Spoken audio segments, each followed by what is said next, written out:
Welcome back to the broadcast. We are so excited to welcome restaurateur and philanthropist Mr. Phil Romano to the show. His restaurants, of course, have become nationwide hits, from Macaroni Grill to Nick and Sam's and Eatsies, and now he's our first guest. He's so brave. He's our first guest for a segment we call He Says, She Says. Good morning. Good morning. Hey, Phil.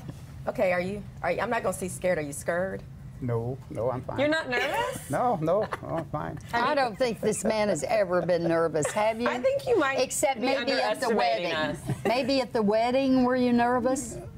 No, I was not. No, because he married an amazing woman. Lily is amazing, so he probably knew he was doing the right thing there. That's right. So listen, we've been trying to think, okay, what are we going to talk about here? And the first thing that resonated with me was that, you know, this is kind of my first week back at work full time, with 5 kids at home and a husband who's really busy. What do you think about that? Do you think that women who can afford to stay home and be with their kids should go out and work? No, I think it's a free country for everybody, even women. All right. No, I think women should have a career, and they choose their career. And if they want to, you know, the career as a mother and raising their kids, that's a career. That's fine.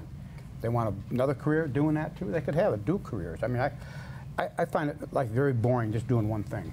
I got to do a bunch of things. I totally agree with that. I get up in the morning, I got to figure out which one I want to do. You know, want to go do this, or do that, or whatever. Now I like this choice. It makes life more interesting. I think it'd be boring to be just doing one thing all your life. And you're doing multiple things because you're not only doing the restaurant and mentoring other restaurateurs, you're a painter. And you're selling your work, and you're making lots of money.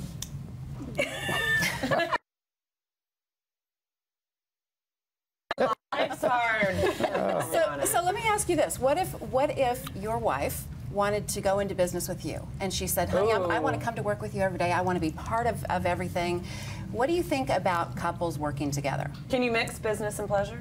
Maybe some people could. I guess if you could, you should. But I don't think I'd like that. Why wouldn't you like that? Well, I think you gotta, you know, too much of something is too much. I think you gotta have you know, you go your way, I go my way, and we get together, you know. And meet at the end of the day. Yeah, meet at the end of the day, you know, and you talk about what you did, I'll talk about what I did. But I think it just makes life more interesting when you got different things to talk about. Do you think there would be power struggles if you worked together? Yeah, I think so. I think in anything, I think just like this 50-50 stuff doesn't get it. You're in a right. home. Okay, it doesn't get it. Now, somebody's got to make the final decision in a home, in a family. Now, I don't care if it's the wife or if it's the husband, but somebody has to do it. And you got to have that. You got to have that leadership, if you want to call it leadership, and that's what you got to have. And in business, sometimes it, you know, how do you fire your wife?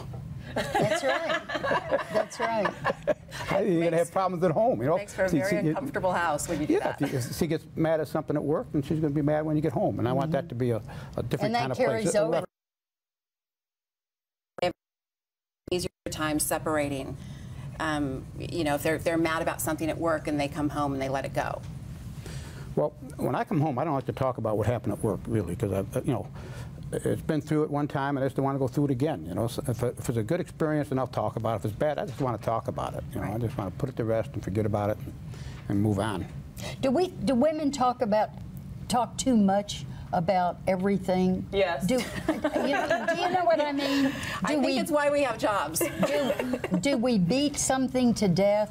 Yeah. Where men tend to say it once and then let it go. I think women make mountains out of molehills.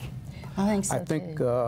you know, they talk about details. I mean, I think in big broad brushes, you know, and women talk in small little lines, and it's just different details. And I'm just more broad about what I think. I think that way. I'm sorry, Susie. How do you and Lily communicate? Like, how do you all make it work? You've been married now for many years. What's your secret? Well, I get.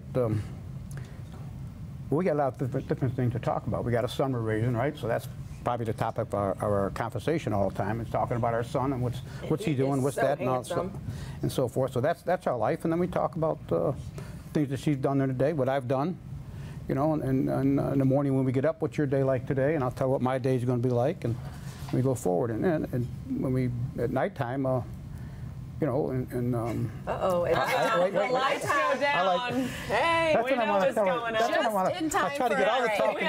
I try to get all the talking done. And time to go to a break. I try to get all the talking done before I go to bed. I love it. That's a And read. We're